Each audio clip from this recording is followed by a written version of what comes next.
and welcome to my Friday episode. I'm very happy to have you here. Thanks for pressing play. Thanks for choosing me. Thanks for everybody who sent me the image of their Spotify Wrapped or Best Of. Many of you had Stand Up as your top podcast. That's so cool to see.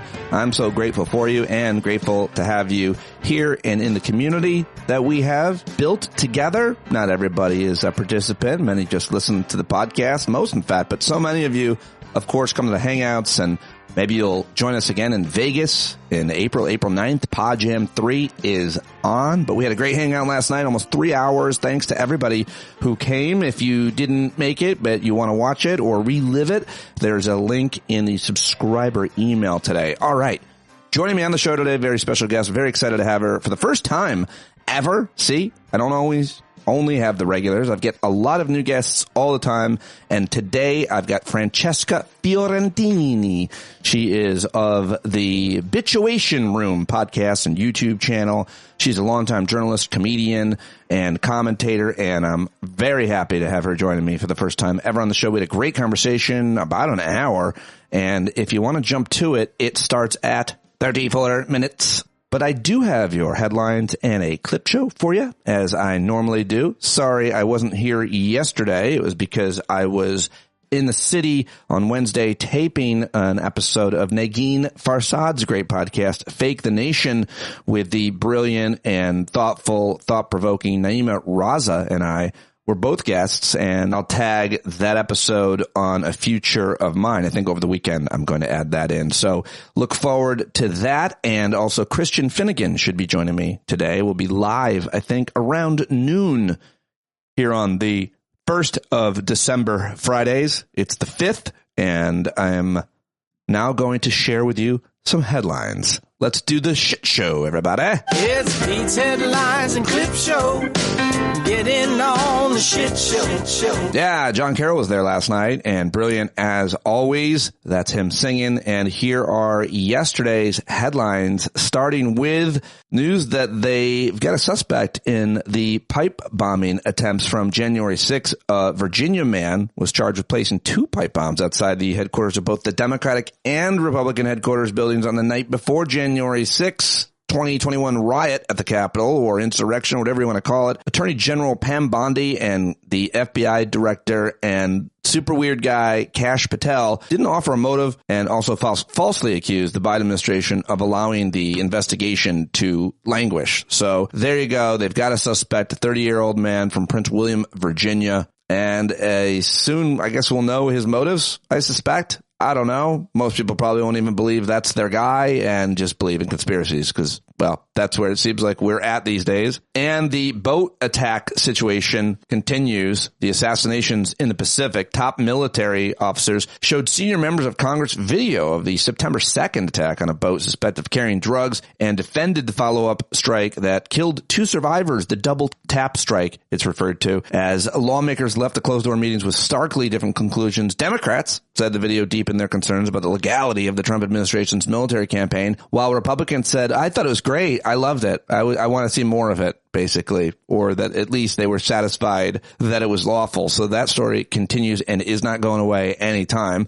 Also yesterday, a grand jury declined to re-indict Letitia James. So they couldn't get her re-indicted. You can, I thought, re-indict or indict a ham sandwich. It wasn't hard. It's not hard to get an indictment, but apparently for these lawyers, it is. The grand jury rejected efforts to revive a criminal case that had been sought for by old Sleepy Gonzalez. And this unsuccessful attempt to revive the case against Letitia James does not necessarily end the administration's efforts to put her on trial. They're going to keep trying, but that is the latest. In the Department of Justice, long list of very embarrassing failures to target His A-Holiness's political enemies. Speaking of our loser president, apparently he has had to hire a new architecture firm to oversee the design of his stupid ballroom, a move that has come after he had a whole bunch of disagreements, apparently, with the original designer. So that is insane. I wonder how that played out. Where's the reporting on that? And in the latest in a series of huge messes at the Center for Disease Control, apparently there was a chaotic meeting yesterday, rife with misinformation, the CDC's vaccine advisory panel who met. And now that there's a whole bunch of people on this panel that are skeptic of vaccines, they once again delayed an expected vote on the hepatitis B vaccine, but it is worth reading the reporting on that one.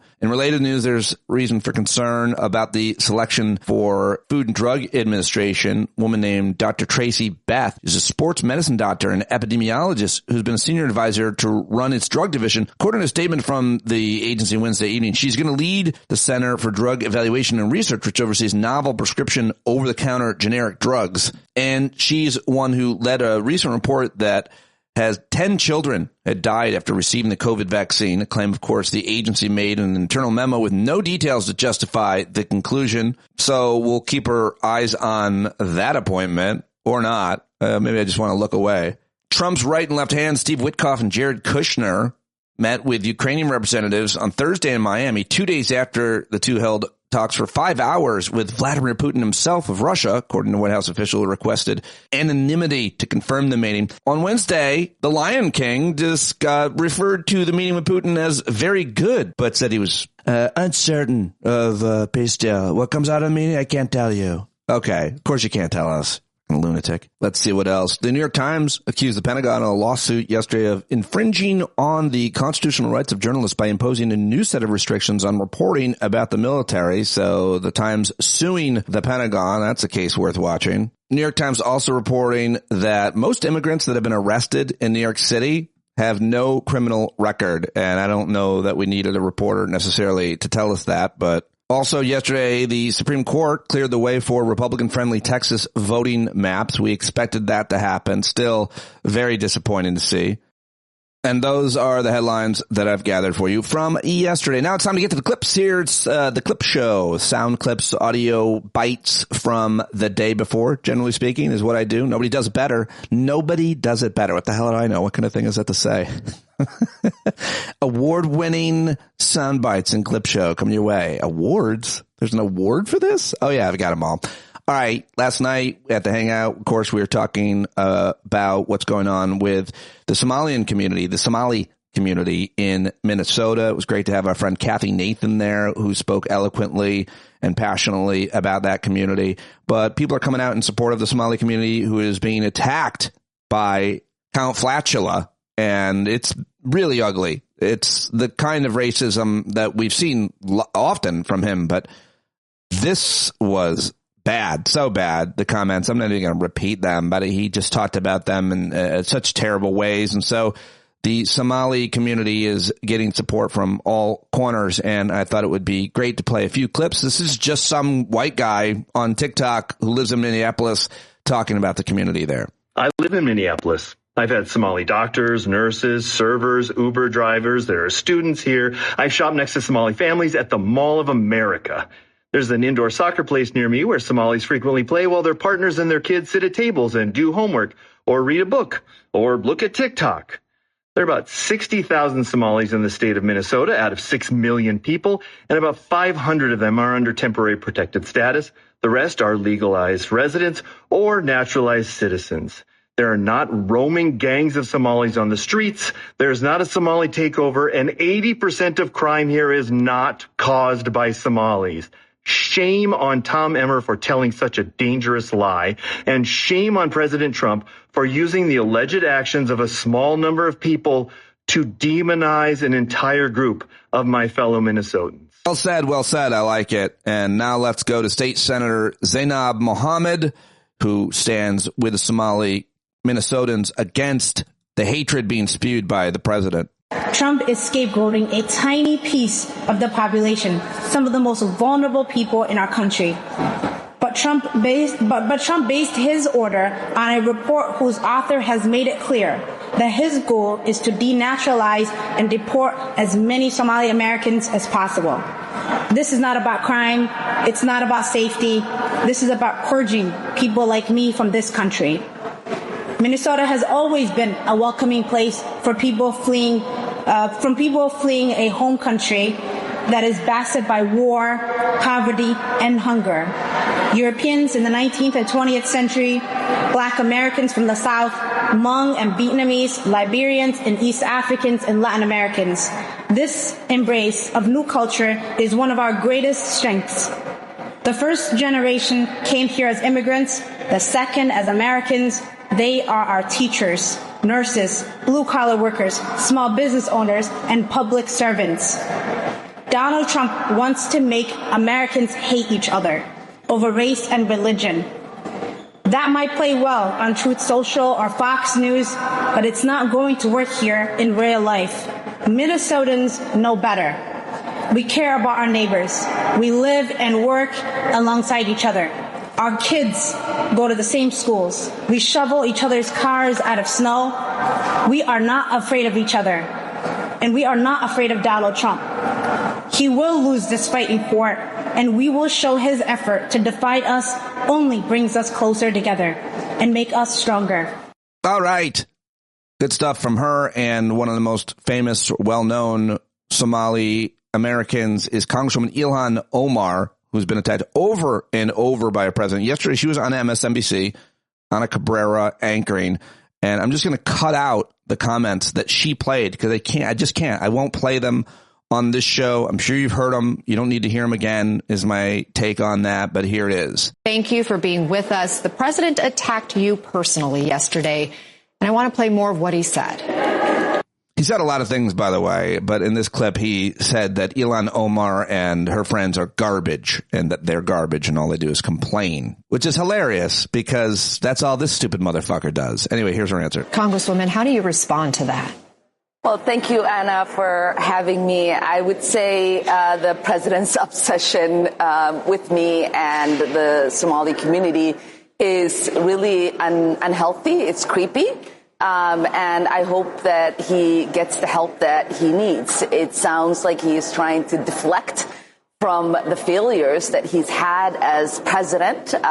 His immigration rates are not going in the way that he's expected. We know that the tariffs are not working to make life affordable for Americans. We know that he is afraid of what is in the Epstein files as he's fought to be the head of the pedophile protection party. And we know that right now he is being investigated for war crimes that he might have committed when he ordered what seems to be illegal attacks against boats in the Caribbean. Yeah, good stuff from Congresswoman Ilhan Omar, of course, as always. But now here is Minneapolis Police Chief Brian O'Hara, who told Somali residents of the city to call 911 if ICE shows up wearing masks to arrest illegal immigrants. He said police would immediately respond and intervene. And I want to play that audio from the Minneapolis Police Chief for you.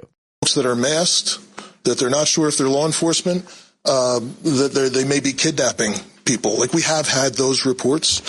I want to be clear to the community. The community should know that if you see something like that is legitimate, that you don't know if someone is law enforcement, you should call 911. And you should provide as much information as possible, because let's not forget, we very recently had tragedy in this state by someone who was purporting to be law enforcement. So please, let's be clear. That's something everyone should report and that we will immediately respond to, and we will document whether it's somebody's not sure if there's a kidnapping happening, somebody's not sure if that there's law enforcement present or not. And that's something else that's additional policy requirements that we are implementing, that we will document and report these types of things anytime that we hear it, and reminding our officers of their duty to intervene. There you go. Good stuff from the police chief in there. I like it. That's a thing I don't say very often.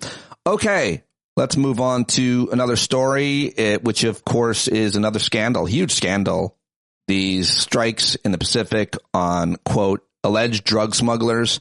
And yesterday, apparently, certain members of Congress got to see the video in question, and Congressman Jim Himes said, well, here he is. Yes, they were carrying drugs. They were not in the position to continue their mission in any way. People will someday see this video, and they will see that video shows, if you don't have the broader context, an attack on shipwrecked sailers. Who ordered that? The last thing I'm going to say is that the Admiral confirmed that there had not been a kill them all order and that there was not an order to grant no quarter. All right. Well, there you go. There's a little bit from Jim Himes. He's a Democrat. Now let's go to Republican Mike Turner. The Armed Services Committee have indicated their displeasure of the type of information that's being provided to the Armed Services Committee. And if you look in the National Defense Authorization Act, what's about ready to be passed, there are provisions that are heightening the requirements on the Pentagon for the level of information that's going to be required by law as a result of the failure to provide information. And in this instance, of course, what's also so concerning here is, as you know and as you guys have reported, this activity that's happening in the Caribbean where they're hitting these boats, these individuals, if they were captured and tried and convicted, they would be guilty, if they were found guilty, of criminal activity for which they're not subject to capital punishment. They would be put in jail. They wouldn't be subject to capital punishment. These people are being killed, not held and put in prison. So the concern of whether or not the intelligence is accurate, whether we actually know what's happening, who these people are, is very, very concerning when you have the highest bar of the capital punishment is being executed here. All right, that's the Republican Mike Turner. So that matters, I guess. Not many others like him. I'm sure the rest of them will go along with these murders. Let's go back to Congressman Jim Himes, who was then on CNN later. What worries me, and I'm speculating here, but what causes a man of real integrity and of storied professional history like the Admiral to order this strike? And my guess is it has something to do with the Secretary of Defense, who writes a book about how we need a lot less ethics and lawyers involved and a lot more lethality. It probably involves, generals and admirals being fired because they're not towing the administration line. That's a lot of pressure for an individual. So culture and context matters. And I don't think there was. I would have been surprised had Hegseth given the order to kill them all. That would have been just a naked war crime.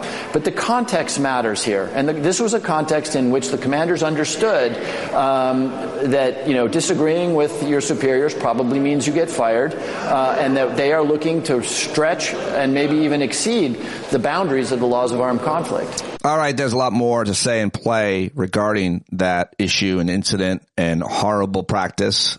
I think another one happened yesterday, but I'm going to move on to a few other clips I've got for you. This is Gavin Newsom. The New York Times held a big event, and he attended it and was a guest on it. And there were a bunch of CEOs in the audience, and he addressed them directly at one point. I thought this was good. You said coming soon. You're selling new knee pads for all CEOs, universities, and GOP bending the knee to Donald Trump, and you're actually selling these knee pads. Well, we raised hundreds of thousands of dollars. By the way, they're available today. By the way, some of you may need to buy them in bulk. But we have the new Trump signature series knee pads on my Patriot site, which is an actual real site. I encourage you, if you're bored, to Google it right now. And they were sold out, just like our universities were selling out, just like our law firms were selling out, just like a lot of CEOs were selling out this country, our future, our republic, selling out my kids, your grandkids. So there's method to it. And I mean, it breaks my heart to see these law firms sell out like this. Breaks my heart to see. President Xi is out there going, my gosh, this Trump's it's flattery. 10% of Intel, 15% at AMD, 15% at NVIDIA, MP Materials, golden shares at U.S. Steel. What the hell happened to free enterprise? A healthy horse pulling a sturdy wagon. What's going on with this country?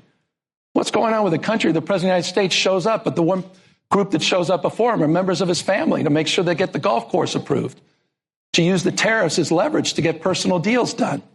Towers, 3 or 4 different countries. What is the one thing it has in common? All his trips overseas. This meme coin, the crypto scam, the pardons on a daily basis, it seems. This is not America. It's not the America I grew up in. It's not the America I want my kids growing up in. So we got to call this out. And I know it's painful for some because, to be called out. And I don't mean to be I don't want to be this guy, but it disgusts me. And so I thought the knee pads were appropriate. All right, there you go. Gavin Newsom yesterday at the New York Times. I thought that was pretty interesting.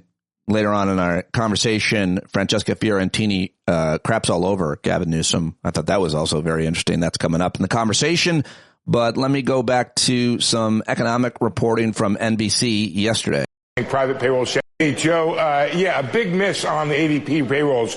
The private payroll company saying private payroll shed 32,000 workers in November. That's the fourth negative number in the past 6 months for this series. Take a look here. The estimate was for 40,000, so the street was off on this one.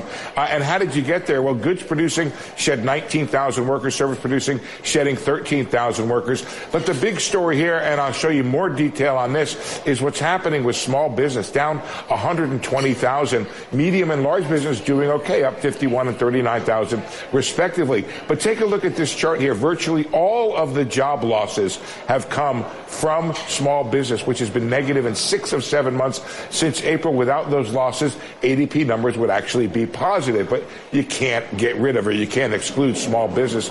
And then you look at it by sector.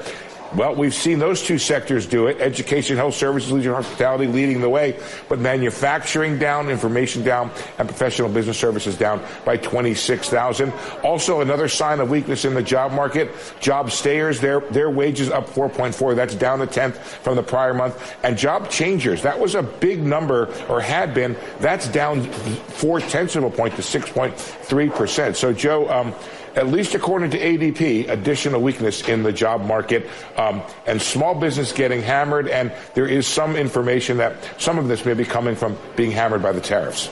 All right, there you go. Not good. Not good news for the economy, and it's going to get worse. Have you heard the name David Gentile? Well, he just got his 7-year prison sentence commuted. He was the CEO and co-founder of a financial firm. He was convicted of wire and security fraud charges brought by the Justice Department during the Biden administration. And now he has had his sentence, his 7-year sentence, commuted. He was charged with a years-long scheme to defraud more than 10,000 investors by misrepresenting the sources of funds used to make monthly distribution payments and to mount revenue. And it doesn't matter. He was charged and convicted alongside another guy, owner of this marketing firm, for doing like literally, I think one of the worst white-collar crimes, defrauding people with their savings and their investments. Here's a report from CNN's Jay Tapper that starts with audio of one of his victims, and he's now free and doesn't have to pay restitution either. I'm totally disgusted because it wasn't only myself. It was my elder mother in her 90s and my sister as well. We all got defrauded. That was Carol Ann Turturra, one of more than 10,000 victims of fraudster David Gentile, whose 7-year prison sentence was shockingly commuted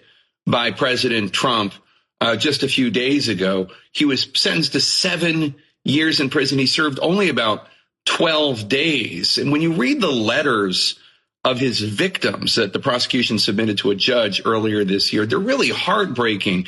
Senior citizens who can no longer afford to retire, who can't afford vital medical treatments to pay for their disabled children, all because of this more than $1.6 billion Ponzi scheme, according to prosecutors. My late husband had just died, and I was told, wonderful products to get into. You've got to do this. Let's get your family into them. I mean, my mother lost over 100,000. My sister is in the same boat as I am. What would you say to President Trump if he were watching right now?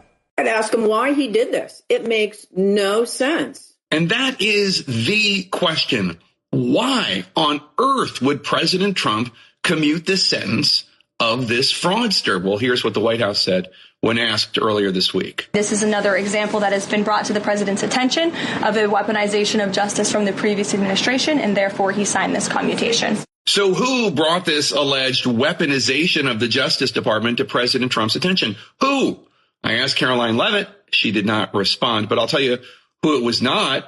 It couldn't have been President Trump's handpicked U.S. attorney for New York, because when the sentence came down in May, he said that the sentence was well-deserved and should serve as a warning to would-be fraudsters that seeking to get rich by taking advantage of investors gets you only a one-way ticket to jail. So it wasn't him.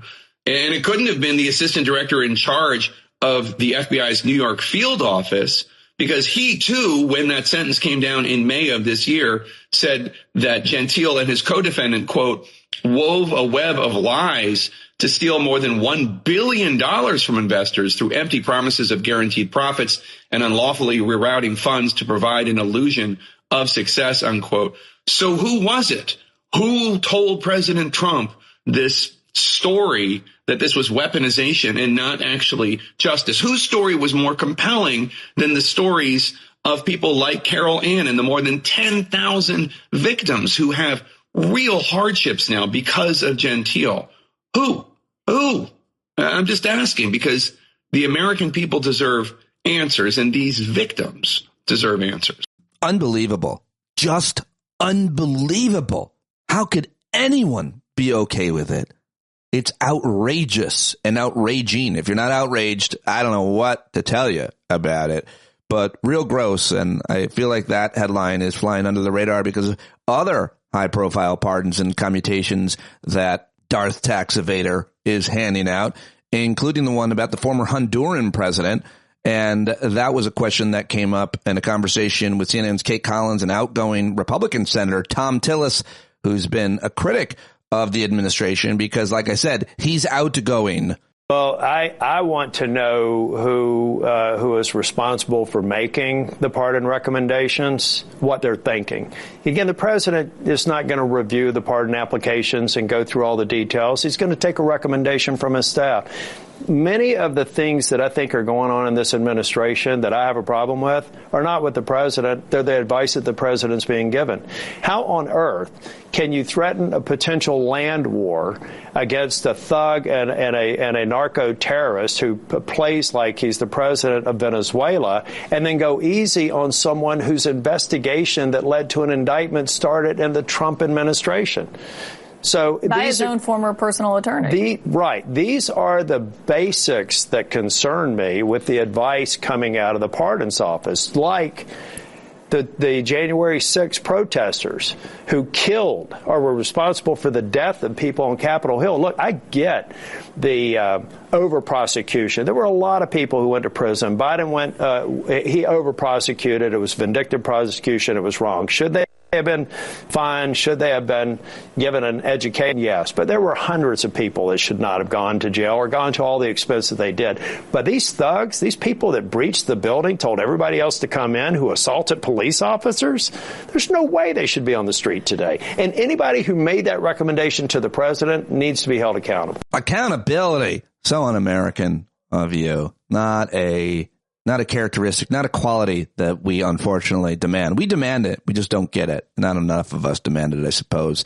All right, let's get to comedian Trey Crowder with another car rant. We always love him. Here's his latest. There's a special election in Tennessee yesterday, and over the past few weeks, there was increasing talk of a possible upset by Dem candidate Afton Bain. But last night, the results came in, and the GOP candidate, generic white man in suit, model number 14-88, won by 9 points. And in a vacuum, that sounds like a healthy margin. And that's exactly the way the American right are talking about it today. They're like, look at that, not even close. 9 points, 9's almost 10, 10's almost a bunch, right? You actually thought you had a chance, huh? Scoreboard losers, suck it, you know. Their usual brand of erudite professionalism. But don't let them fool you, though, okay? This is actually pretty wild. I'm from Middle Tennessee. I spend every Christmas in the most rural part of this very district, so I can tell you, like, it's the type of place where saying Obama's name out loud will get you booed out of a potluck, all right? I went to a wedding there once, and my mother-in-law told me afterwards that everyone else was stunned that I didn't burst into flames upon entering the church, right? She also told me that there hadn't been a gay person there since the English teacher's son moved to San Fran back in '97. Like, a swing county, it is not.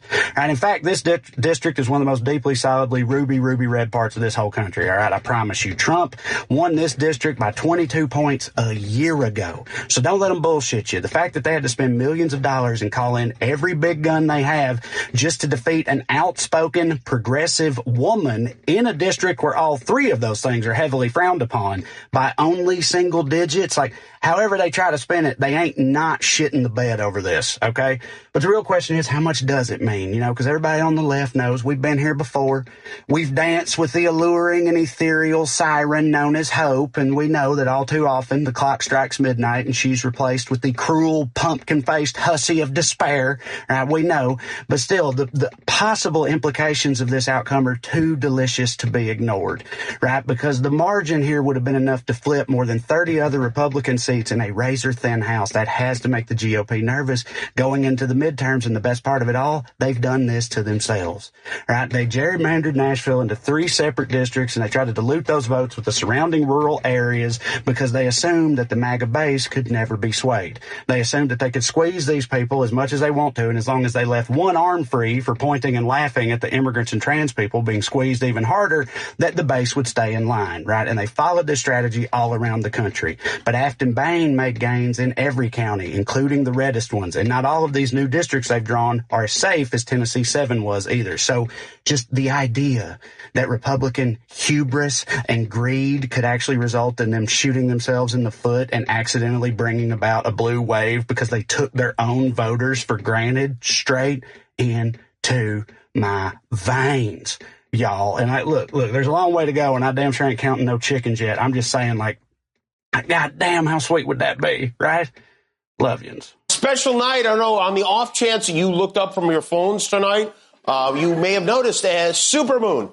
Supermoon is something that occurs when the moon is at its closest to the Earth. The moon appears to be huge. This is the 3rd supermoon in 3 months, which is unusual, right? It's not usually 3 months, I'm starting to get the feeling the moon's worried about us. Like, you guys okay down there? You know, I was at Dry Bar this morning, getting a blowout. We have a party after the show. And I learned that according to Google, for the year 2025, I was the 3rd most trending person in the world.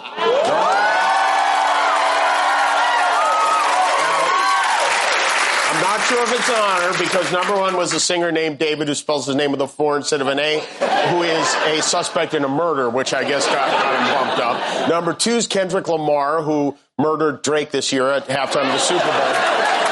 And then it's me, even though I haven't been involved in any murder.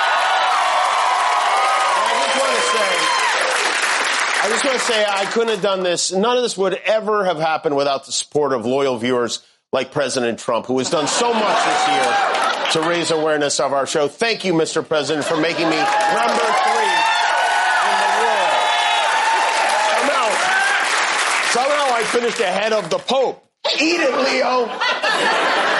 You know, I saw my cousin Sal showed me one of these websites where you can bet on anything, and they had me at even money like 2 weeks ago to finish in the top 5 searched, and I was like, well, no way I'm going to be in the top 5. So I bet against myself. And I bet a sizable amount of money, and I lost. So now when my kids don't get a go-kart for Christmas, I can say it's not Santa's fault. It's Google's fault. It's your fault, really. But let that be a lesson to young people. Never bet against yourself. That's right. I think Diddy said that, right? Diddy, how did I beat Diddy this year? All right, there you go. Little comedy before we get to a little more comedy, because I had fun with this comedian. She's a stand-up comedian. She's a commentator. She's a journalist. And she has a very popular YouTube channel and Instagram platform. She's been a contributor to Al Jazeera, The Young Turks, The Majority Report, and so many other great shows and networks over her career. She is married, lives with her 3-year-old and husband in Southern California, but grew up in Northern California, we learned. And we learned a lot more here at the beginning, and then got some great, thoughtful takes from her throughout the conversation. I was real happy to have her on for the first time. I got to be her guest on her show, The Bitchuation Room, which I hope you will go subscribe to on YouTube. You can support her on Patreon as well. I'm very excited to welcome her to the show for the first time. Give it up for Francesca Fiorentini. Look who I got. Big name. Hey. Big name. Big people. Biggest name. I mean, literally a big name. I mean, there's quite literally one of the biggest names I think you've probably ever had. So yeah, for sure. It's how many syllables? 9 Francesca Fiorentini. No, 7. I used to know it when I was like little, and that's all you do. But yeah, 7. we're very excited to have you here on the show. I've been a big fan of yours, especially over the past, year or two. I started watching you with our friend Waj, and then on the Majority Report, and then started watching your stuff. And I've become a huge fan. I watch your YouTube videos where she has a huge following. If you're not already following Francesca on YouTube and watching the Bitchuation Room, the show is so good. She's really smart, really funny. And I'm very happy to have you here to get to know you a little bit and then ask you your opinion and thoughts on everything. So thank you. Yes. Oh my gosh. Thank you. Pete was on the Bitchuation Room this week. And we talked about Kash Patel wearing a medium-sized jacket, and Pete, divulged that he happily wears a women's jacket because it comes in cuter colors. And I feel like, now I know you well, and now we're best friends. Yeah, so we're getting there. I mean, I also have the body of a strong woman. Yes. Like a 5'8". I'd like to think I'm strong. I'm so not strong. I have to get fit for the revolution, man. But at least we can all outrun ICE agents. That's clear.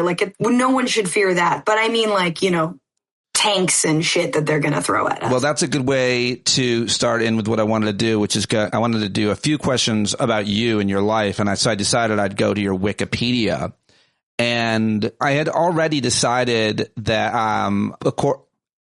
according to your face, I could not figure out what you were, which is the most insulting and demeaning way to talk about someone's potential ethnicity, but I'm going with it. So I looked up on Wikipedia. It says, what did Wikipedia say? It says that you are second generation Italian and Chinese. Like your mom your mom and dad moved from China and America. Where did your mom and dad? Is that right? Yes. They finally got it right. They used to say I was Argentine because I speak Spanish and I lived in Argentina for many years. But my dad is Italian from Tuscany. My mom is Chinese, originally from Shanghai, but has lived in this country since she was 10. Yeah. So given that and your appearance and your joke about outrunning ICE, it's somewhat the whiter you are, the safer you are.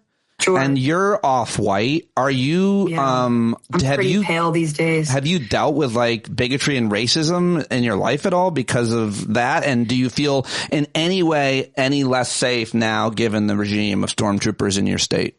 I mean, it's a good question. Look, can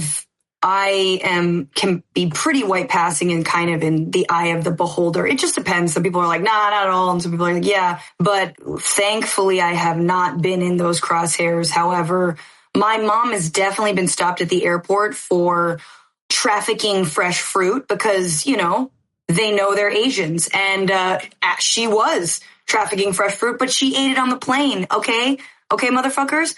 She's not stupid. It's not her first rodeo. She's going to travel internationally. Of course, she's got fruit, but she's going to eat it on the plane. Yeah, no. What is with Asians and fresh fruit? Why do these Asians love it's because Costco has good deals and we know where to get them. Yeah, no, it's fun to have white nationalists. It's fun. That's a sentence I don't think anyone's ever said, but the best part online when nobody knows what you are is they don't know how to insult you.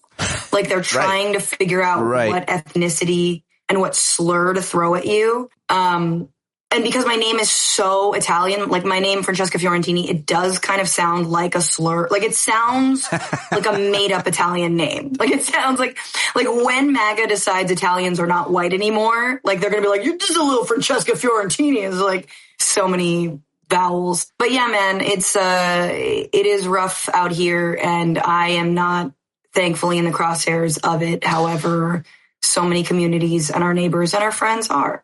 What part of California do you live in? I'm in Los Angeles.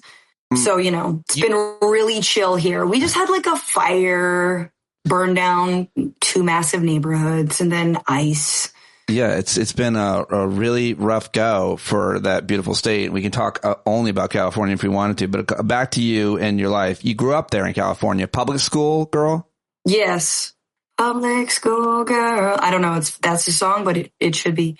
Yeah, public school. Did you think you growing up were better or worse than the rest of us being a Californian? Ooh, I didn't have a California supremacy growing up. I think maybe I'm more of a California supremacist now than I was then.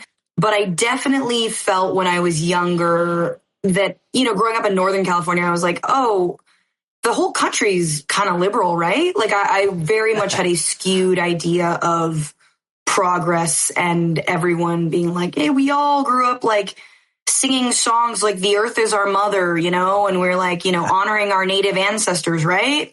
So yeah, there was, a little bit of a rude awakening going to college on the East Coast and being like, ooh, people are really tied to their whiteness. Yeah, for sure. I bet you grew up in Northern California. What about your childhood, adolescence, life, family, if anything, brought you to the world of politics and everything, and comedy, really? I mean, you're a comedian and you have a very similar kind of background as me, and I love getting to the root of how you got to both those places. Was it your upbringing? Was it an experience? What was it?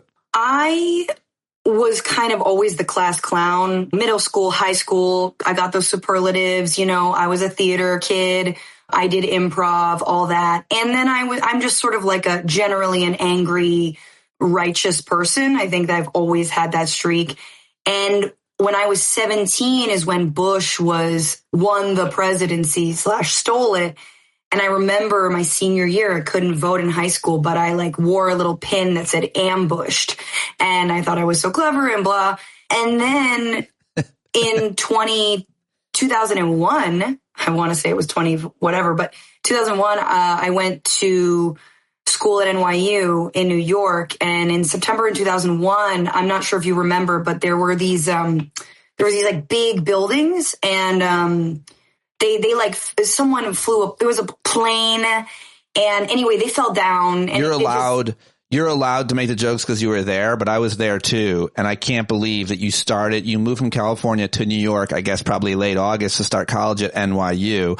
NYU, amazing school. Just to get in is really hard. There you are at this amazing school. And then your city and frankly, that neighborhood, is God damn, that must have been, what's the phrase? Rude awakening, shock, loss of innocence. There goes my New York dream. Not only that, Pete, I mean, to date myself, obviously, but I turned 18 on September 10th. My birthday is September 10th. Ooh, so the day, have you thought about changing it? Morning.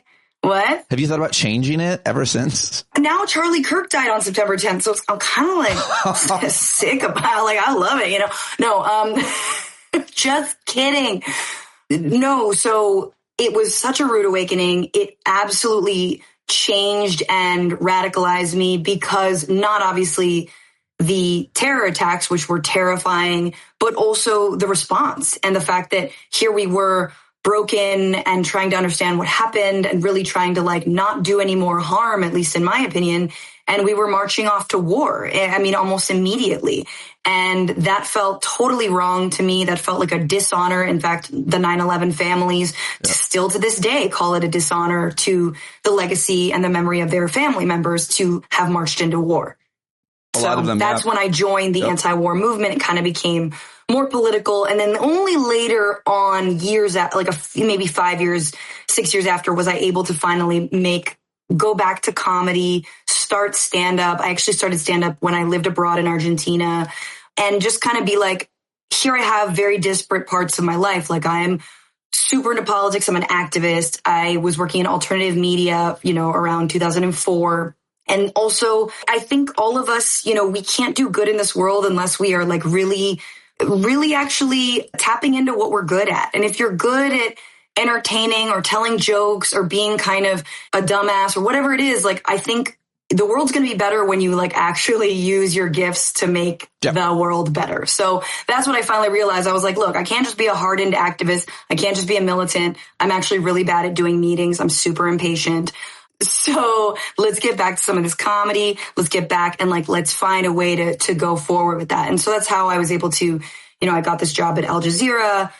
They launched AJ Plus in 2013, and I helped them do that as a host and a journalist, but also I was able to be a correspondent and blah, blah, blah. I said that. Why did you go to Argentina and live there for how long? I fell in love with an Argentine man, and I was let's go. Let's leave. So he was in America. You met him here, and I met him in New York, and I moved to Argentina to be with him. And also, Barack Obama was coming to power, and I was just like, you know what? Not on my watch. Not on my watch. First black bride. Kidding. How long?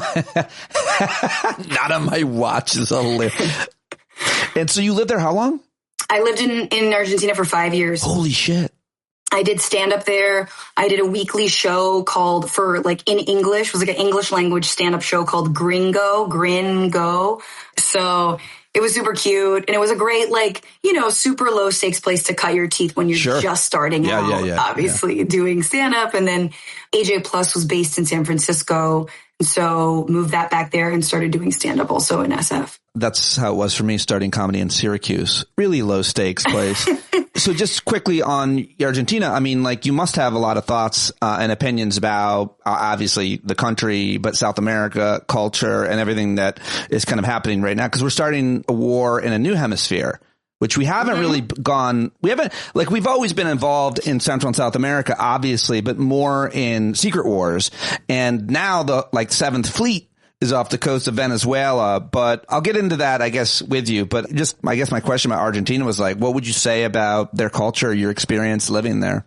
I really enjoyed living in Buenos Aires and traveling around Argentina. I have a huge passion for Latin American politics, and I feel like Latin America in many different countries is both living in the future and the past when it comes to progress. They've had leaders who have really taken their countries, I think, a lot farther when it comes to getting out of this neoliberal, hyper-capitalist thinking.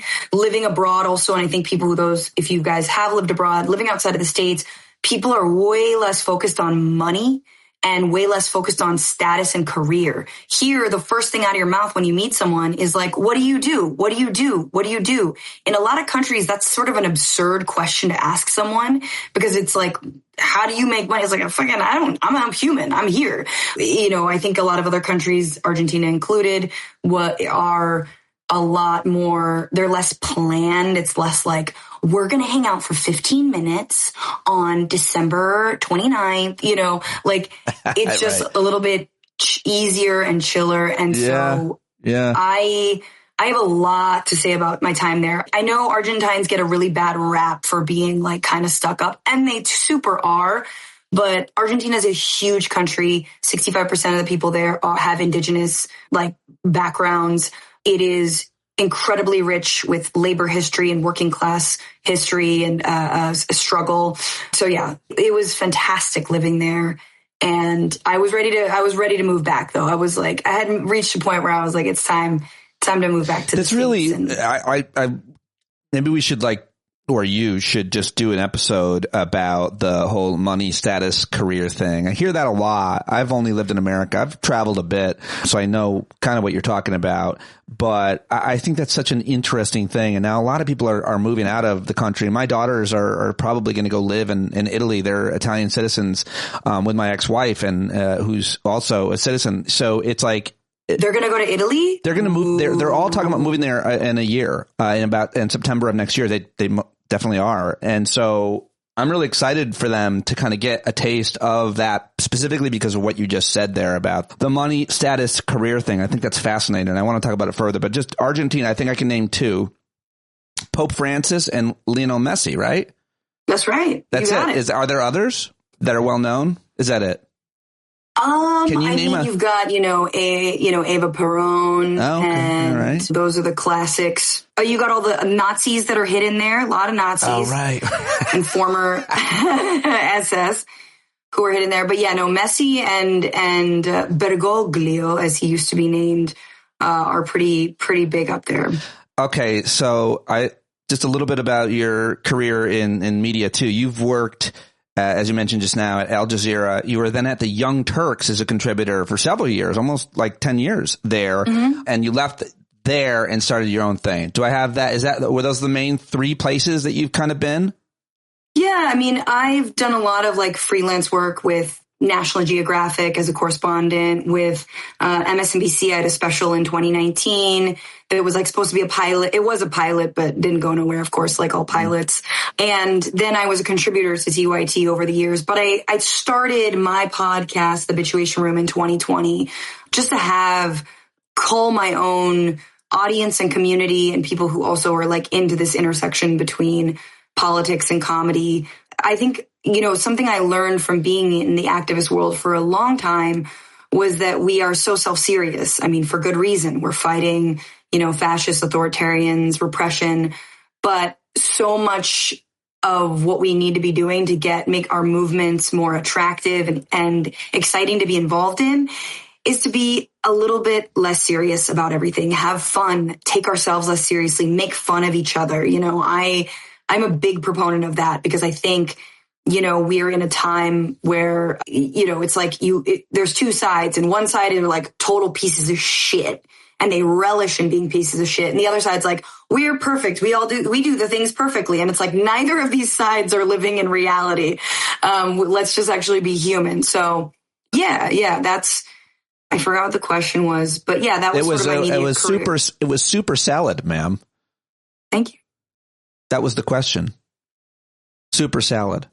Oh, super salad. And then you told me about your career. Oh, I thought you meant super salad. Oh, soup or salad? I'm going to go soup, dude. Salad's boring. What's your soup?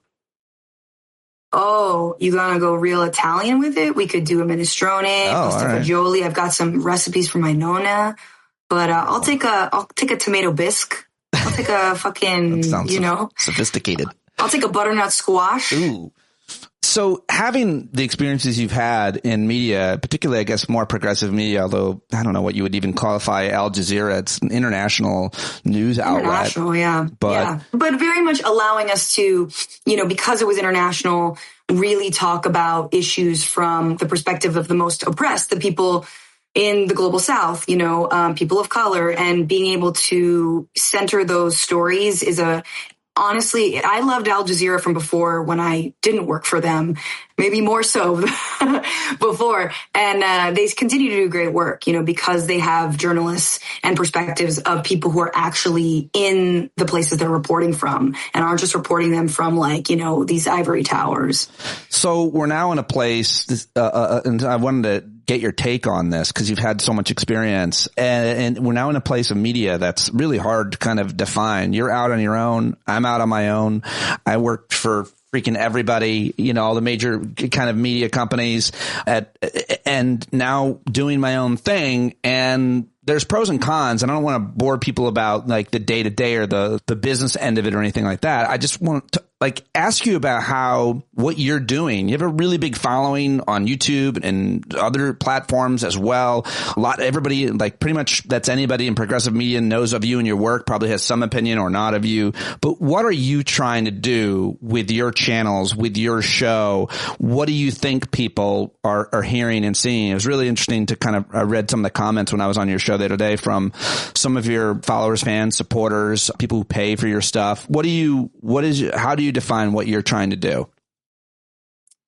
I think it's a really interesting question because, my goal isn't to be only people funded. My goal is to get a billionaire piece of shit to give me tons of money. No, but I've always wanted to, basically, be in so-called mainstream media, right? But not compromise on my values, my perspective, my humor. And I've always wanted, I had a special on MSNBC that I got a sex joke in. The very first line out of my mouth was a sort of vaguely a vague sex joke. It was kind of edgy. And so my whole thing, I've pitched a lot of shows, usually they're all unscripted. I have wanted to marry, comedy and politics in a very in your face, edgy way, creatively on a bigger platform for many, many reasons. Hollywood is collapsing and has been. I am not a famous person yet. It feels like the industry has changed and it is much harder to pitch or sell shows like that. And so in the meantime, I basically was let me cull my own audience. Let me cultivate this audience that I know is there and not wait on somebody else. And I think you as a stand-up can understand this. It's like stand-up is so much about, I just want to entertain. I want to do the thing and I want to do it now. I don't want to wait for someone to give me a green light to do something that I know is funny or I know is going to work or whatever. So it is very in the moment. It's not my preference. You know what I'm saying? It's like, I don't think it's good to have all of these excellent journalists or funny people or amazing correspondents and hosts, people like Joyanne Reid or even, or Wajahat Ali or, even Mehdi Hassan. Like, I don't think it's a good thing for all of them to be on separate Substack channels or YouTube channels. Like, I don't think this is a healthy thing for our media ecosystem. It's not, I don't think it's good for the economy. I don't think it's good for a lot of things, but it is good in terms of getting an independent voice. It is good in terms of cutting out the bullshit, not having, again, corporate backed media, not being censored. It's good for a lot of those things, but I don't feel like it's a model for sustainable information in whatever fucking century we're in. That's a really interesting point of view, and I want to talk more about it, but it is the situation right now, and it's the situation you're in, I'm in, that we're all in. How do you know who to trust and depend on? Who are some of the sources that you like in shows that you watch or in individuals or even media outlets? Obviously no one should be given full credibility. Everybody is flawed. Everybody makes mistakes. I certainly value more people who admit them and retract and all of it. But what are your thoughts? Who do you respect or rely on or afford your own credibility and talk about? I have people from my life, like old political mentors who I will lean on, authors and, folks who've been in the 60s and 70s struggles. So some of those mentors I have, which I think is important. I also think people should read books. And I myself finally read The New Jim Crow by Michelle Alexander 15 years later. A lot of things, of course, we think we know about the criminal justice system. I was just had to refresh, and it's so good. Everyone should read it. But in terms of commentators, I really do think, look, Democracy Now! Has been a stalwart, and save a couple of issues, I think they've been excellent. I think that I encourage everyone to basically have a sort of news collator. You should be constantly putting a bunch of RSS feeds together in a Feedly or in a Google News or whatever you use so you can see multiple sources. But yes, I do like Democracy Now! I enjoy, and I think that Sam Zeder and Emma Vigeland have excellent political sensibilities, and I think they're right on the money, and I think they have great guests on. I think by the way, I think Emma's great. I think Sam, not a good guy. No, he is a total snake, and and I've seen him eat like a rat whole. Just gullet, sit down. I saw him steal tires off of a poor person's car. Oh yeah, which I thought, I don't have any problem with stealing from a Mercedes, but I thought it was really weird that he went and stole from a 2009 Corolla in front of people. He did it. Not a good person, Sam Zeder. I'm glad we got that on the record, and I'll make sure he hears about it from both of us. I think those are great. It's a great explanation that you give in terms of who's got credibility with you in your world and why. I want to just ask you, though, I want to talk about politics and kind of the framing of things and where you feel like we are right now in whatever century we're in this fucking weird simulation timeline that has us connected right now, which is cool. And there is more of your house. Holy shit, you're so wealthy. Look at all this money, dude. You should. Dude, my landlord's texting me right as we're on this too. The friggin' light is so bad. I'm sorry. My studio is being occupied. I just think it's impressive that you have those arched entrances. I had to pay extra for this. Did you get that done? Did you have someone do those arches in your house? No, I'm a renter. Oh, okay. All right. So when I don't want to talk about as much. I mean, we can. I certainly want to hear, and you always weigh in on obviously what's happening in the world of fascism and Trump and the right. But just in terms of where we are on the left and what terms and how you identify, I think that so much is changing so rapidly right now. And I want to know how you think about, I don't like to use the word Overton window because I feel like people don't know what it means, but how do you describe like your politics? Where do you use labels to describe your ideology at all? Yeah, I mean, I think that's an interesting question. I think at my heart, I am a radical. Like, I believe in systemic change, and I don't think people should shy away from the term radical. I think we do need a political revolution. I think we need a revolution of values, all the things that both Bernie and MLK Jr. have said. I think we need, I deeply believe in the word revolution. I just deeply believe in that. I think, and I believe in the concept of it, and I think we need it. In other moments, I could call myself a democratic socialist. I think it's important, given how much fascism has laid waste to the government. It is important in our lifetimes to reaffirm why government matters, what it can do for people, and expand it and make sure it is not undercut, it is not overcharged. I mean, it truly, if you want to not get ripped off as the government, be able to negotiate drug prices, what Biden tried to do and Trump is overturned. But, we are far past the moment. Look, Biden wasn't the guy for 2020. He wasn't the guy for 2016. He's probably wasn't even the guy for, 2000. He wasn't the guy for 2008. There was a fucking reason Barack Obama won. So we have been sitting on this gaping wound of economic justice and real political revolution in this country, whether it's reforming the Supreme Court, whether it's reforming the Senate, whether it's reforming, the Electoral College, in addition to protecting people, supporting people, getting a new deal, a Green New Deal, in addition. So, yeah, man, that's where I associate myself. But I'm not I don't really cling to I'm a socialist. Like when I was younger, I was I'm an anarchist. You know what I mean? Fuck the state, abolish all borders was kind of, and I still believe that, but I don't think I'm going to get to see that in my lifetime. Do you think you're going to get to see the revolution that you just described? One could argue, I suppose, as you were talking, I was thinking, yeah, because I think I identify in a very similar way that you describe yourself. And I think I had a kind of maturing process in my ideology as well, in terms of just being more pragmatic about what's possible.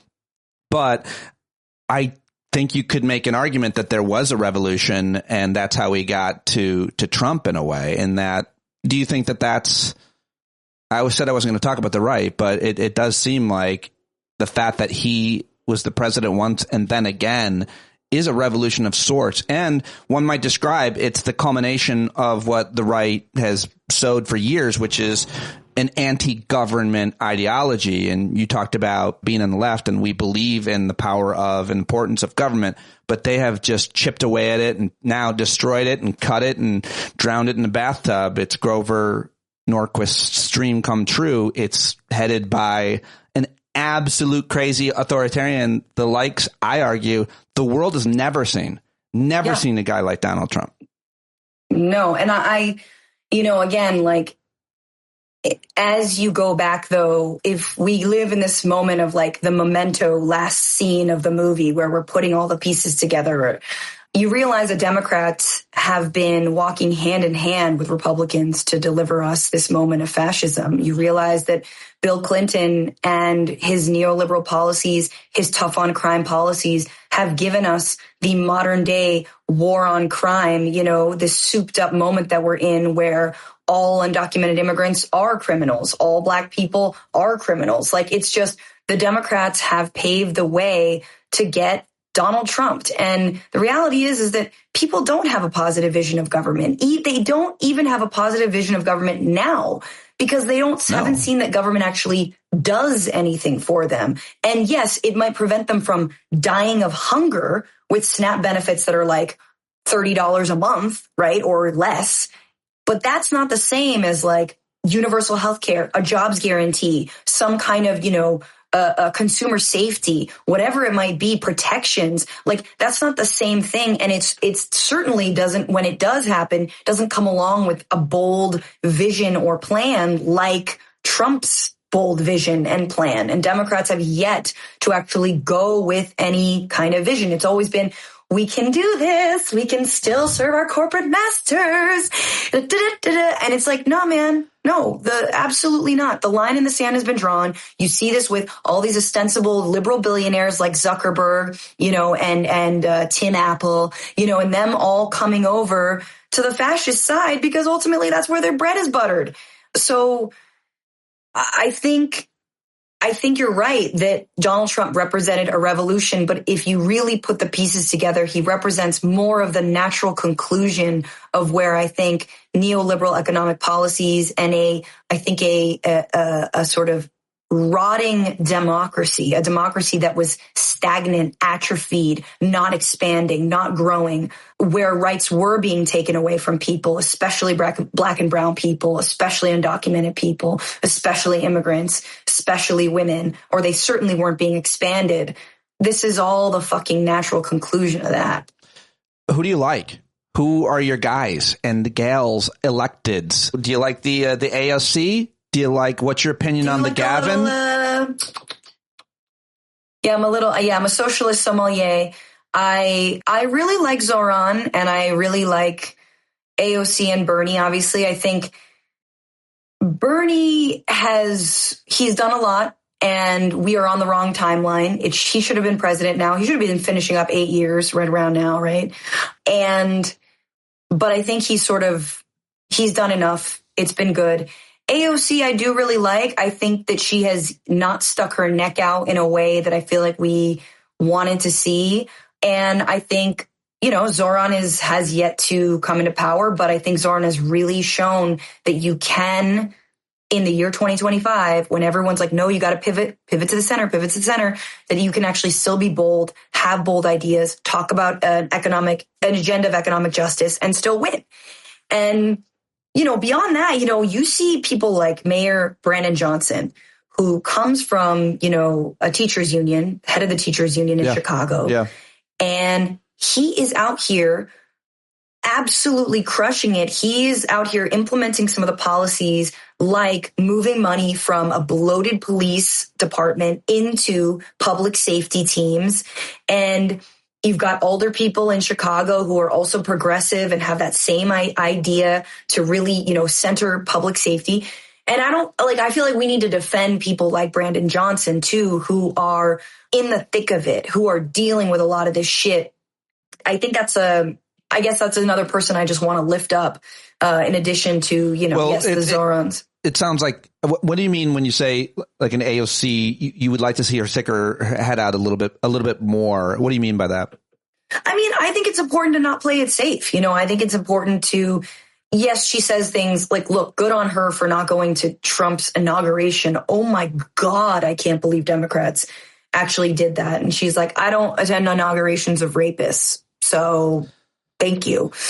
That was brilliant. But I think on policy, I think especially around Palestine, I feel like she could have been leading the knife's edge around those issues, specifically around Gaza, and hasn't necessarily. And I think she also didn't want to be fighting constantly with like Hakeem Jeffries and fucking Nancy Pelosi. And you can't just be in Congress and always be fighting your colleagues because you need them to win and get legislation passed. But I think ever since 2024, it's like, no, man, there's nobody at the helm. They're not passing anything. There's no reason to be nice to Chuck Schumer. There's no reason to be nice to Hakeem Jeffries by saying you don't think it's the time to primary him. Nah, man. God bless. Anyone who wants to primary Hakeem Jeffries, go ahead. Like, she owes Jeffries nothing. Hakeem Jeffries called her an influencer, like a fucking, like was like, oh, do we want to be famous on Instagram or do we want to govern? Like, and so these are the things that you're like, centrists have no love for you. I don't know why they're actively destroying our chances of survival, in my opinion. So I'm not sure why we are tiptoeing around their feelings. Really interesting to hear a perspective on all of that. One of the things I really wanted to hear you talk more specifically about, for sure. What about Gavin Newsom? He's your governor there. He's going to be he's the front runner. He's the front runner. I say. Gross. You say. Who says? I'm saying it right now that he is the front runner for 28. He's perfect. He's fucking gorgeous. He's smart. He's funny. He's charismatic. He ran the state. He's a fighter. People love some Gavin. Some of my friends who I like and trust say they think that he has dark energy. Now, I don't know what they mean. Dark energy. Yes, but tell me more. I don't know what it means. But I'm on your perspective. You live there and you are, as you described yourself previously. So what about that guy? That guy could win an election, and that guy, if he won an election, would walk us right back into a Tucker Carlson, a Marco Rubio, a, God forbid, Nick Fuentes presidency in the future. Gavin Newsom will be another Biden who will not actually, first of all, believes in nothing, is absolutely a corporate Democrat, is out of touch with the base of the American people who are sick of, again, corporate-backed politicians and actually want people to stand for something. Gavin Newsom doesn't know what he stands for. He says what he needs to say to get elected, like he did here in California when it came to universal health care in the state, was not able to pass a universal health care plan. In fact, I think actively tanked we have a Democratic supermajority, so there's no reason we shouldn't pass a single payer program here in the state of California, but we haven't. And that's because it's Gavin Newsom, and it's both big pharma, but the private insurance industries, on and on and on. So do I think Gavin Newsom could win? Sure. But do I think that in 4 years, we will go back to a worst white nationalist with Gavin Newsom's lack of vision and programs? Absolutely. How do you talk about what you've seen change, if you've seen anything change, vis-a-vis Democrats' support for Israel? In the since the October 7th attacks, I think you've seen massive change in public opinion on Israel because of their actions, because of genocide, because they destroyed the entirety of the Gaza Strip. It seemed, I haven't seen all of it, but it has changed a lot, and it has given, I've seen so many elected Democrats, much less commentators, be much more critical of Israel as a result of it. And I wonder what you think has changed with the Democratic Party and whether or not the Israeli lobby, specifically AIPAC, has less of a hold on Democratic electeds in terms of funding campaigns. What do you think has changed? How much has it changed? How do you describe that change? I think it's been massive, and it's been led by the people. It's been led by, folks in the streets. It's led by the students. It's been led by the people who the Democratic Party have vilified and demonized as being anti-Semitic, even though all they wanted to do was stop the killing, and even though it was led by Jewish Americans. And I think that, we're not even talking Israel and Gaza and Palestine right now. This is not a partisan issue. Literally, Pete, when you've got, oh my God, what's his face? When you got these dumbass comics, Theo Vaughn being I just think it's bad, man. This is bad. This has risen above party. What is it? I haven't watched enough of him, and I really haven't followed closely. I know of him, and I just saw the top 10 podcasts for the year or something like that. And he's he's in the top 5. And I know Rogan's appeal. I know Joe. I was on his show. I know him well. I get his appeal. I understand it. I don't get that Theo Vaughn guy. What do you know? What is he doing? He also comes from a unscripted show. I think he was on The Real World way back when. Oh, right. Yeah, right. Or one of those. I forgot whether it was Real World or it was a different one. I know obviously Sean Duffy, Secretary of Transportation, was on The Real World. But my point about Gaza is that it's get back to that. 60 or 70%, I can't remember, of the general public, not Republicans, not Democrats, 60, 70% of Americans don't believe we should be sending more weapons to Israel. Okay.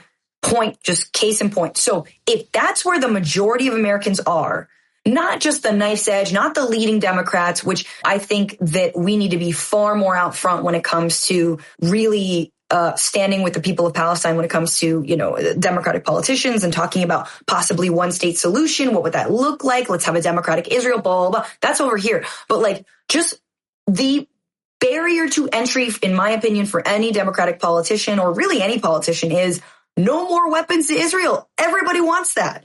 And it's because of Israel's actions. It's because of Israel's lobby. It's because we've all seen these politicians like Cory Booker who speak out of both sides of their faces and who are spouting all these, all this flowery language about civil rights in the U.S. Meanwhile, they are receiving money from a country that is ethnically cleansing an entire people. So miss me with all your civil rights. It is a litmus test. I think that's what's changed. This has always been an issue that Democrats have sort of left behind, and it has come to bite them in the ass. And so what we can do as Americans is stop funding this shit. This is where Gavin Newsom fails, right? And this is where someone like Senator Chris Van Hollen, who has spoken out and who has advocated for, most recently, the release of an American Palestinian boy who is being held in Israeli jail for, I think, 8 or 9 months, advocated for him to get out. That's where Chris Van Hollen is just going to wipe the floor with Gavin Newsom. Chris Van Hollen was the first guy to go down to El Salvador to meet with deported Kilmar Brego Garcia. Yep. That's the kind of leadership, the moral clarity that we so desperately need. Newsom can talk a big game on his fucking podcast, but Chris Van Hollen ain't starting a podcast. Chris Van Hollen's doing the work. You like Chris Van Hollen is what it sounds like. Yeah. And this is someone this is how much it doesn't matter. I mean, if anyone proves celebrity doesn't matter or looks don't matter, it was Bernie Sanders. But I actually disagree. I disagree with that a little bit. I think they do matter. I think it's the top thing. I think that. But Bernie didn't come into it with, he came into it just being himself. Bernie, and it only took him, I think it would have taken him or any other politician with his integrity and principles and ideology further if they were more charismatic, more likable, and more relatable. I think Zohran Mamdani is perfect. He's perfect. And the reason he's perfect was on display at every debate, with every adversarial conversation, and mostly in the Oval Office. He also happens to be, and he's really good looking. He smiles through while he's stabbing you. And I think that matters. Absolutely. Same thing with AOC. And I think that liberals and Democrats are not less vulnerable to a person's charm. I think this guy, Graham Plattner, not the same, but he has that rugged, people are going to look past any shit that he's done in the past or any tattoo he's had because he's actually more of that whatever masculinity that he is.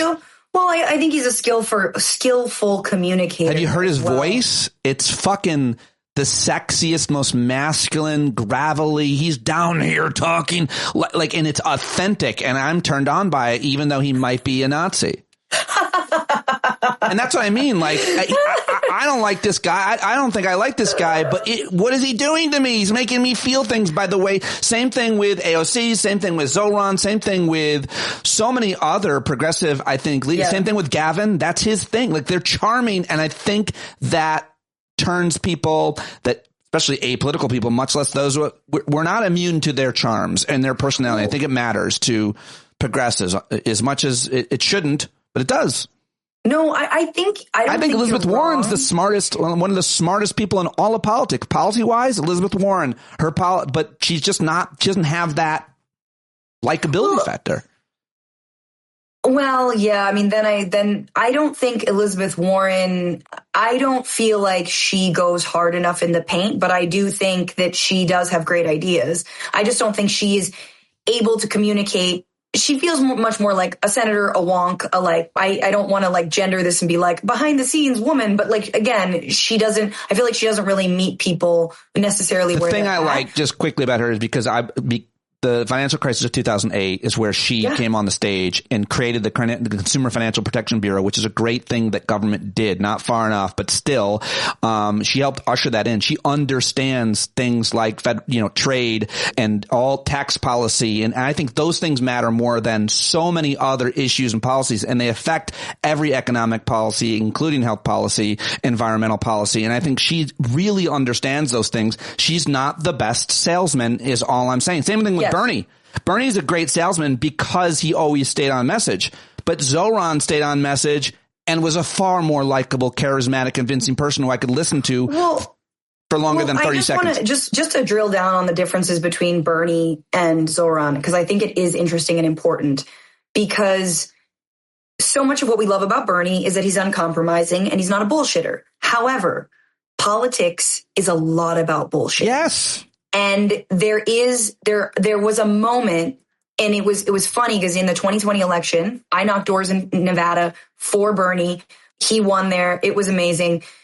But two things happened during that election cycle. Bernie didn't try, for example, to get someone like Congressman Jim Clyburn on his side to get his vote over Biden. Exactly. He didn't. I remember watching the interview where he was asked, did you try to get his endorsement?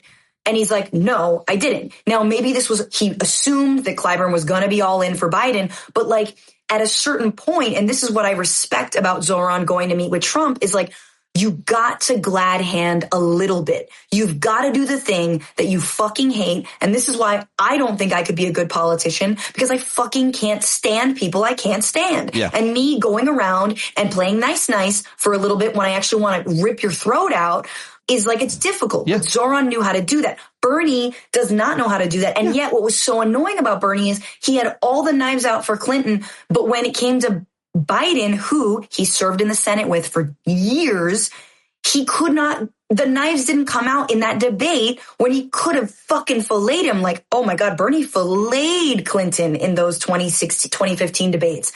But when it came to Biden, he didn't. So it was annoying that Bernie's like, okay, so you're not going to go out of your way to ask for certain people's endorsements who you might not like, but you're going to soft pedal your boy Biden. Like, it just, I feel like, again, the Senate is not a democratic institution. I don't think Bernie was immune to the gentleman's club or, that the Senate is. And I think that might have cost him the election. So I'm saying two things at once, but basically I don't feel like Bernie played or has played the coalitions that he needed to build when he needed to build them at the right times. Whereas I think you're totally right. But Zoran is building those coalitions, even though from the outside, we're like, I hope he's not compromising. And I think AOC, I don't think we've seen again the fire and the uncompromisingness, but we hope it's still there. It's still happening. In the final few minutes I get with you, I do want to talk about the right. We haven't yet. And I wonder what you think. I guess my question is about the MAGA fracture. What do you... It's just like these fucks. You're just like, they are... Can we just openly call them white nationalists? Like they're white, they're Nazis. Yeah, they're white nationalists. I think the best term, I believe, because it's the most accurate, is Christian white nationalists, because... They're overwhelmed. If they're not Christian, even if they're Jewish or not religious, they are absolutely supporting the future Gilead, like Margaret Atwood. I'm pretty wrapped up in that version of conclusion of not. Huh? I'm not as much. What do you mean?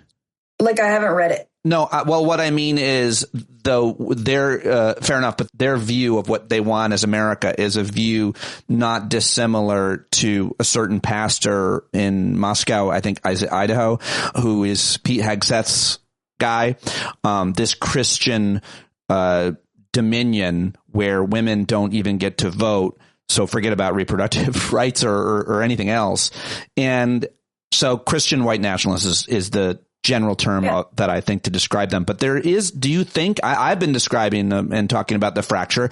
I sat and watched Nick Fuentes with Tucker Carlson. And I thought it was one of the most important conversations because I think they're two of the most important and most insidious players and most influential on the right. And what I saw was Tucker Carlson desperately wanting Nick Fuentes' approval.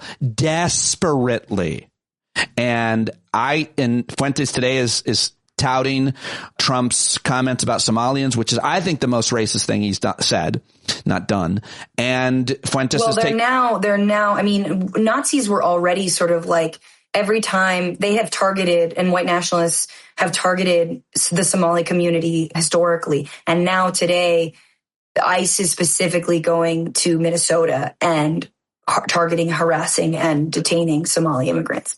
Yeah, and the Minnesota community who supports them is going to show up, I'm pretty sure. And I think the governor will too, and the mayor there as well in Minneapolis. Jacob Fry seems to know what he's doing. But what do you think of, or how do you describe, do you think it's a fracture? Where do you think this is right now? Where is it going? I've always thought, obviously, too, and that Republicans and the conservative movement is led by the most influential right-wing media personalities, whether it be Rush, Hannity, or Alex Jones and Nick Fuentes and Tucker Carlson. Yeah, I mean, they have the beauty of actually listening to some of the base and some of the grassroots. I mean, I don't think that any of those people are really representative of the majority of even Republican voters who, care about things like healthcare and whatnot. But it is amazing how the other side is like, oh, the most radical thing you can think of. All your politicians are going to scramble to try to cater to that thing. Meanwhile, we're out here, saying like, hey, what about a universal jobs guarantee? Or what about, that's way more, by the way, that's, you went too radical. How about universal pre-K? Right. Exactly. Universal pre-K. And, and like politicians are like, well, maybe if you apply this voucher on the second, week of the month, like, so, that's what we've got in our corner. But I did a whole 40-minute video about the fracture on the right, which is specifically falling around Israel, which I think is very important. Right. And part of that video was watching the interview with Fuentes and Carlson. Mm-hmm. And I was initially so struck because it seemed like a nothing burger. Like, who do people really think that Tucker Carlson is some sort of firewall against the worst wiles of the far right? Is he preventing everyone from being Nazis? Tucker Carlson has been out here talking about great replacement theory and like on the, fucking far right Nazi, like 4chan chat boards. They're like, yes, this guy, yes, he's hat tipping to us. But I guess apparently Tucker Carlson was. And so him having Nick Fuentes on was a big thing. And they really are coming together around being against Israel. But for them, that means Jews. For the rest of us, it's like, no, that means the country, just means the country. But for them, it means Jews. And for Nick Fuentes, it absolutely means the Jews. And so that conversation was really critical. And also the reaction to it was critical because you can tell that the Ben Shapiros have lost. I agree. Waj has said this a lot, but I think that some of these people who only dog whistled around their racism, Ben Shapiro constantly says, oh, I don't want to kick out immigrants because they're brown. I just want to kick out people who don't share our values. Motherfucker, what do you think people hear when you say share our values? Yeah. They absolutely think it's about religion and race. Yeah. They absolutely think that, and language. So, whatever youth. Sorry. And what? And gender, apparently you didn't consider that. Yeah, no. Well, yes, absolutely. They're God, it's just so grim out there. I'm like, they hate women most, I think. I think they hate women. Andrew Tate said, if you have a girlfriend in the year 2025, you're gay. If you're a straight man and you have a girlfriend in the year 2025, you're gay. But I think I can back that up, though, that they, even more than trans people, they hate women. Oh, yeah. Pete Hegseth hates women more than anyone. And they know it. All the women who know Pete Hegseth know it, his mom included. Yes, she does. Yeah, man. I mean, these are scary times. I really think that this is what I mean by Gavin Newsom, or a centrist Democrat or centrist democratic thinking or status quo thinking will deliver us into the arms of an actual white supremacist and a Nazi who's like, let's just say it. Let's no more coded language. And they're already kind of doing this, and they're doing it to appeal to the Groyper, base that a lot of the Republicans know they have. So I don't love calling them Nazis because I feel like it just elicits, it's like democratic socialists. I'm so interested in language and branding and linguistics and how we talk, I feel like does matter. And I just feel like Nazi doesn't describe them accurately enough because of what we think Nazis of the past were, and because I think it loses too many people, whereas white Christian nationalist does it all. It does race, it does gender, and it does the America First nonsense of and I think even more than that, Nazis sort of deflects blame from this country's own genocidal history. Like, we have had our own white nationalism. I mean, we could call them slavers. We can call them Confederates. There are so many other words for them. Hitler drew inspiration from the colonization of the United States and the enslavement of Black Americans. So we have plenty of that shit here. So to some degree, I think you're absolutely right that we can just call them Christian nationalists, white nationalists, Neo-Confederates, maybe too, because it's a really good point. It's a very good point you make about America's history is we're still absolutely in 1860. They would dial it back in a heartbeat if they could. And they're trying. They're trying to erase it. So that's where we're at. All right. Listen, Francesca Fiorentini, grazie mille. It's so good to talk to you. Everybody loved this. I'm a big fan. I'm psyched to have been on your show and to have you here. Yes. Hope we can do it more often about anything we want. And I love your idea. I just think it's important that we collaborate as much as possible until we can find a place to land. And also, it's like so many people, I'm in this weird text chain of like progressive content creators that you may or may not have known about. And I'm turned off by a lot of the ambitions. I get a little uncomfortable with the ambitions. What do you mean the ambition? To succeed and make money doing what we're doing, you have to have followers and subscribers. Yeah. And to do that, you have to do a certain thing. And I see a lot of people who are smart and funny and entertaining and good, but they're not really deep thinkers when it comes to policy, when it comes to actual progress and how things get done, history. They've got a lot of blind spots, and they're really thinking a lot more about their social media accounts, which is, we all should be. We got to be. It's important. I'm not against marketing and promoting, but I think there's a little too much self-interest and popularity. And I don't know. I think you strike a really good note with what you're doing and having the ability, the integrity and the history and credibility of what you've seen and your lived experience, as well as being good at being on camera, being a commentator. I mean, I fucking hate the idea of being a content creator. I really do. And I'm an Instagram hoe like everybody else. I'm all up on it. I'm constantly on Instagram. But yes, I think that, again, our media is failing us. We should not have to rely on the kindness of our Substack subscribers or our patrons or whomever, but we are. And so that's always been my goal, is to try to keep on working at real work, to be able to get the message out to bigger audiences. But, my mom knows about Substack. So there's people people are saying goodbye to this old, media, which they killed themselves. It's like print media. What happened? Oh, they killed themselves, man. And AI is, of course, killing us all. So it's, but I agree with you. Again, back to circling all the way to the beginning, everyone is kind of their own little brand. A lot of people like myself rely on this to make a living. And it's I wouldn't even call them golden handcuffs. It's more kind of like bronze or copper wiring handcuffs. not the most expensive handcuffs. Everybody go subscribe to the Habituation Room on YouTube. The podcast, Francesca's on, I said Franny because your Instagram is Franny. Call me Franny. Franny Fio. And become a Patreon subscriber and support her with your money. I give her the full endorsement for whatever it's worth. I appreciate you joining me. I appreciate everybody watching live. And I'm going to hit the end stream. Please don't go anywhere, Francesca. But thank you, everybody, for joining us. It was awesome. Thank you so much. There you go, everybody. Francesca Fiorentini. Go subscribe to the Bitchuation Room. Let her know that you heard her here on the show and that you liked her. And support her on Patreon if you dig her stuff, which I hope you do.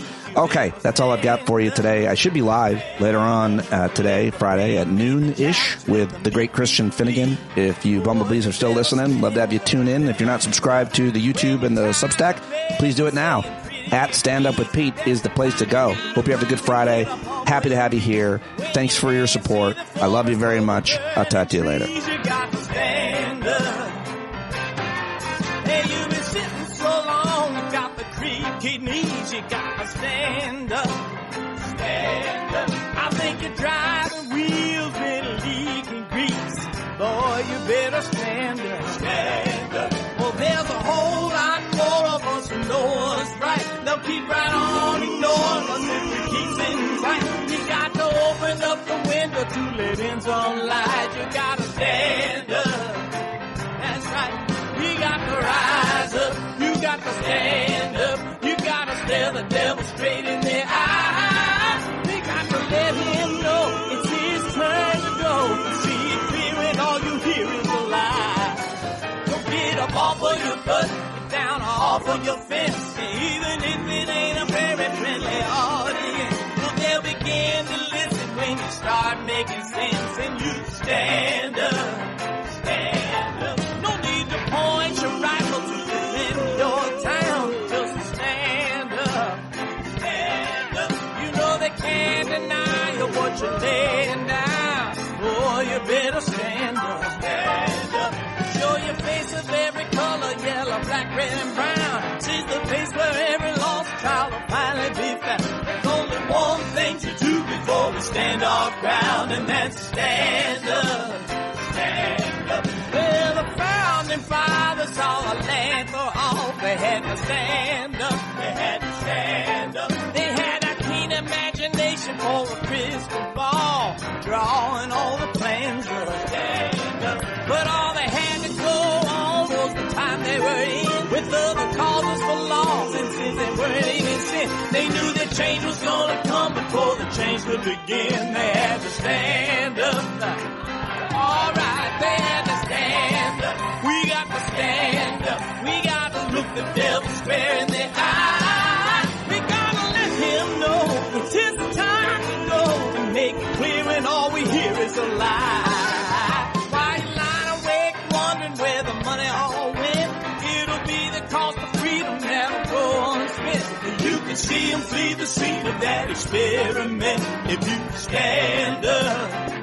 All right. We got to speak up, we got to reach up, and raise your voice in every way you know how. Don't be toes up, you got to show up. Ain't no better time to do it but now. No need to pledge allegiance to no wanton tribe. Rise up, show obedience to the voice inside, and listen well and it'll tell you not to run and hide. It says stand up, stand up. Got to stand up.